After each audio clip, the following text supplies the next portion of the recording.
네, 2020년 10월 28일 해외선물 핫이슈 살펴보도록 하겠습니다. 오늘은 좀 내용이 어려워요. 처음 보시는 분들에겐 좀 난이도가 있을 수 있으니까 지금 채권에 대해서 좀 얘기를 할 건데 향후 연준에 대한 방향성도 좀 잡힐 거예요. 연준에 대한 채권 매입 얘기까지 해서 지금 앞으로 연준이 행할 태도죠. 해야 될 어떤 숙제, 그리고 하게 될 가능성이 굉장히 높은 과정, 이렇게 설명을 드릴 겁니다.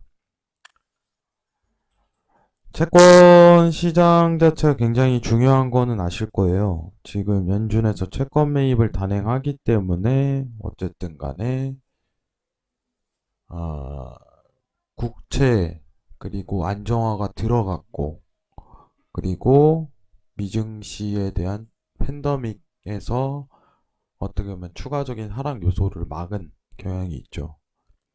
기본적인 양적 완화에 대한 과정인데 올 한 해는 채권 시장 자체가 굉장히 핫했습니다. 채권을 매입함으로써 뭐 채권의 종류는 다양합니다. 뭐 항상 얘기하지만 국채, 뭐 부동산 채권, 예, 그리고 회사채, 뭐 공사채, 이렇게 또 여러 가지 있지만은 연준에서 많이 매입했던 거는 MBS, 국채, 회사채 중에서도 하이힐드 채권, 이게 좀 이슈였죠. 자, 일단은 가볍게 이제 서론부터 얘기를 좀 드리면서 오늘 굉장히 어려운 얘기지만은 최대한 쉽게 설명을 해보도록 노력을 하겠습니다. 자, 제목은 이렇습니다. 미국 장기금리의 적정한 상승을 유도하라. 자, 안정적 장기금리 상승이 필수적이다, 이렇게 얘기가 나오고 있는데, 금융시장 측면에서의 정상화는 장단기 스프레드 확대 전환이다. 축소된 장단기 스프레드를 다시 확대시키려면 안정적인 장기 금리 상승이 필요하다, 이렇게 얘기가 나오고 있습니다. 자, 지금 이제 장기금리라고 하면은 보통 이제 10년물 이상에 대한 채권을 좀 장기물로 속합니다. 예, 그 이하, 뭐 5년, 3년, 1년은 좀 단기물에 속합니다. 보통 이제 금리 자체가 장기물일수록 높죠. 너무 당연한 거죠. 국채를 사들이더라도 장기물을 사면은 금리 자체가 더 높습니다. 그리고 만기 때 그 이자를 받는 형태죠. 채권이라는 형태 자체가. 근데 이게 왜 중요하냐면은 미국은 이제 단기 자금에 대한 콜 금리죠. 뭐 이게 엄청 활성화되어 있기 때문에 머니마켓 펀드라고 제가 일전에 얘기 드렸을 거예요. 장기 금리를 담보로 추가적인 단기 더 이제 비교해서, 만약 예를 들면 10년물을 담보로 5년물을 사들인다든가 해갖고 이제 담보 대비해서 이자 대비해서 수익을 극대화시키는 경향 자체가 있어요. 그럼 자금 자체가 단기물로 이동을 해요. 이 시장이 굉장히 발달돼 있어요. 그렇기 때문에 장기 금리 자체가 단기 금리보다 이자가 높아야 되는데, 이게 만약에 바뀐다, 그럼 이 전반적인 금융시장에 대한 모멘텀이 꼬이게 돼 있어요. 그게 채권 스프레드 역전 현상입니다, 여러분들.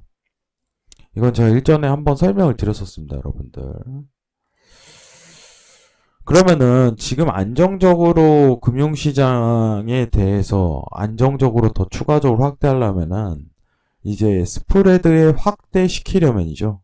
그러니까 장기 금리가 단기 금리보다 더 올라가려면, 더 커질라면이죠. 더 커질라면 장기적인 장기 금리의 상승이 필요하다, 이렇게 얘기하고 있습니다. 여기서 내용이 나와요. 실물 경제 부정적 요인이기 때문이다. 근데 이 시장 구조 때문에 어쩔 수 없이 올려야 돼요. 여기까지 일단 1번은 이해하셨을 거라고 생각을 합니다. 장기금리의 급등을 막으려면 연준의 수급 상황 적극 개입 필요. 뭐 너무 당연한 얘기겠죠. 지금 연준에서는 이제 국채를 사들이고 있기 때문에 시장 개입이 어떻게 보면 필수적이에요. 근데 수급 조절을 해야겠죠. 수급 조절을. 미국에서 이제 국채를 사들이는 상황 내에서 수급 조절을 컨트롤을 제대로 못한다면 아까 얘기한 것처럼 역전 현상이 다시 발생할 가능성이 높다는 거예요. 근데 연준에서도 마구 사들일 수는 없는 거예요. 여러분들. 뭐 이 내용은 한번 여러분들이 살펴보시기 바랍니다. 마구 사들일 수는 없어요. 그 이유에 대해서는 후반부에 좀 밑에 내려가 설명을 드리도록 하겠습니다. 자, 그럼 제가 다시 한번 언급드리지만은 지난 과거 형태에서 이제 스프레드 역전이 펼쳐졌을 때 이런 구간이죠. 네, 이런 구간.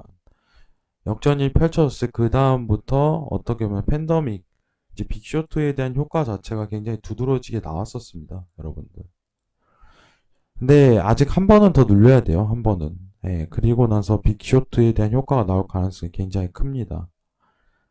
자세하게 보면은 이쪽에 이제 팬더믹이 잠깐 효과가 있었어요. 효과가 있었는데 장기적이진 않기 때문에 생략 가능한 부분이고 한 번 더 일으킬 가능성은 굉장히 높은데 지금 연준이라든가 미 정부 쪽에서는 스프레드에 대한 어떤 재역전을 막으려면은 장기 금리에 대해서 올려야 되는 어떤 활동을 펼쳐야 돼요. 그래야지 역전 자체가 펼쳐지지 않기 때문에. 그래서 굉장히 중요한 표입니다. 다시 한 번 더 이런 침체가 오지 않기 위해서. 이때가 침체 시기예요, 여러분들. 아시겠죠? 자, 여기서부터 내용이 좀 중요합니다.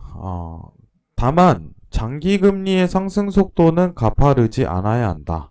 급격한 장기 금리 오름세는 금융 및 실물 경제에 부정적인 요인이기 때문이다. 가령 회사채를 투자할 때 투자자들은 비슷한 만기 국채와 비교하여 그 채권의 수익률을 평가한다. 따라서 장기물을 비롯한 국채 금리 급등은 회사채 시장을 비롯한 금융시장의 불안을 초래할 수 있다. 좀 건강한 상승을 일으킬 필요가 있다 이거죠.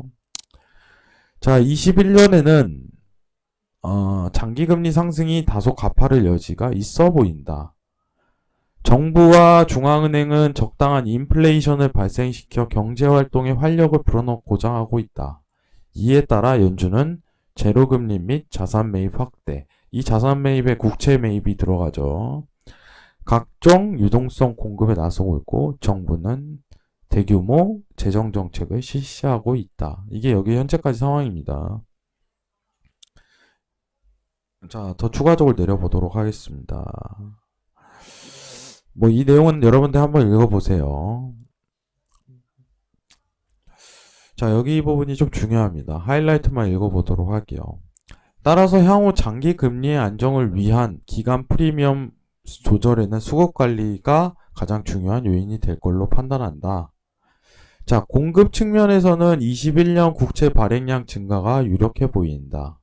이거는 정말 유력합니다. 거의 이제 공급에 대한 부분 자체가 일으키게 된다면은 가격 하락 요소죠. 가격 하락 요소. 가격 하락 요소면은 국채 금리가 상승하게 돼 있습니다. 국채 금리가. 근데 국채 금리가 너무 펌핑이 된다면은 이제 YCC라든가 일드 커브드 컨트롤을 들어갈 가능성이 굉장히 높아요. 근데 우려하는 거는 미국 역사상 과거에 YCC 자체를 들어간 사례가 없었다는 전제가 있기 때문에 이거에 대해서 굉장히 조심스러운 행동을 취하고 있는 겁니다.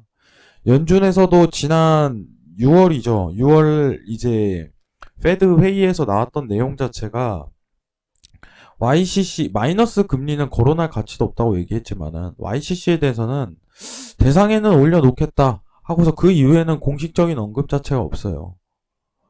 굉장히 우려하는 거예요. 왜냐하면은 하나의 카드가 굉장히 소중한 상황이기 때문에 미국 입장에서는 연준 입장에서는 웬만하는 언급을 안 하고 실행을 안 하려고 노력을 하고 있어요. 자, 지금 문제 자체가 이제 제일 중요한 거는 YCC에 대해서 여기 나오죠. 예, YCC 어디냐? YCC에 대해서 실행을 하지 않고 이거죠. 예, 수익률 곡선 통제체 이게 YCC입니다. YCC를 실행을 한때 고민했지만 보유자산이 더욱 늘어날 경우에 부작용을 염려하는 선택지에서 제외한 바 있다. 보유자산을 과도한 확대를 피하면서 적절하게 장기금리 급등을 막을 방안을 모색할 전망이다. 근데 그중 대안 중 하나가 국채 만기 도래분 적극 활용. 지금 하고 있죠. 심지어 만기 되는 거를 다시 재사하고 있습니다. 이거를 계속적으로 시도를 할 거예요. 계속적으로.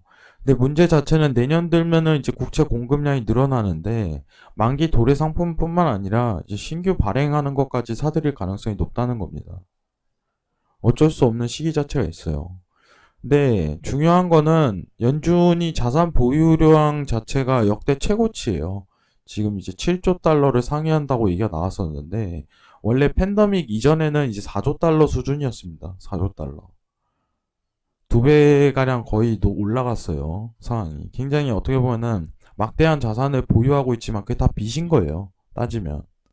달러를 찍어내기 때문에 가능한 부분이고 이거 자체가 지금 건강한 연준의 활동이 아니라는 증거예요. 아시겠죠? 중요한 거는 이래요. 예, 장기 금리 자체를 상승시키려고 굉장히 연준은 앞으로 향후 노력할 가능성이 높지만은 YCC에 대한 어떤 시도보다는 만기 국채에 도래된 거를 다시 재매입하는 거를 엄청 활성화시킬 거다. 근데 이제 대선 이후에 바이든이 되든 트럼프가 되든 국채 발행량은 늘어날 가능성이 굉장히 높습니다. 바이든이 된다면 더 발행량이 늘어날 거예요. 트럼프 대비해서. 하지만 둘 다 똑같은 발행량을 늘리는데 언제까지 매입이 가능하냐 이거죠. 시장 상황 자체가. 2019년 9월 이후 연준의 어떻게 보면은 월간 자산 매입, 팬데믹 일어난 다음부터 엄청난 매입 자체를 진행을 했었습니다. 만기 국채 도래 물량도 계속적으로 꾸준히 쌓여있는 상황이고, 그죠? 연준은 계속적으로 만기 국채 도래를 사들이고 있지만은 언젠가는 제한될 가능성이 높아요. 하지만 지금 당장에서 어떻게 보면은 시장 상황을 본다면은 어제랑 엊그제도 계속 반복해서 얘기하지만은 국채 금리 자체는 당분간 우상향에 대한 코스를 드러날 가능성이 높습니다. 10년물 채권 자체에 대한 가격은 그럼 다운 요소가 되겠죠. 지금 오히려 이제 매수 요소를 보는 것보다 국채에 대해서는 매도 요소를 보는 것 자체가 굉장히 유리한 측면 자체를 띌 가능성이 높아요. 이 부분만 염두해 주시면 됩니다. 다만 왜 이거에 대한 여러분들 이해가 필요해요. 연준에서 왜 장기 금리에 대한 상승이 필요한지 금융시장에 대한 악순환을 막기 위해서입니다. 자, 오늘은 다소 내용 자체가 좀 무거웠습니다. 여러분들 한번 읽어보시면 굉장히 도움이 되실 거라고 생각하고 이해가 되실 거라고 생각을 해요. 왜 지금 상황에선 국채 자체가 가격 다운을 일으킬 가능성이 높은가? 이거에 대해서 한 번쯤 생각해 보시기 바랍니다. 자, 네이버에 퓨처온 검색하시면은 카페 있습니다. 네, 카페 들어오시면은 차트 분석부터 기본적으로 해외 선물 시작하시는 분들을 위한 기초 코너까지 마련돼 있고 당일 핫이슈까지 매일 정리하고 있으니까 앞으로 많은 공부 되시길 바라겠습니다. 금일 영상은 여기까지 마치도록 하겠습니다. 감사합니다.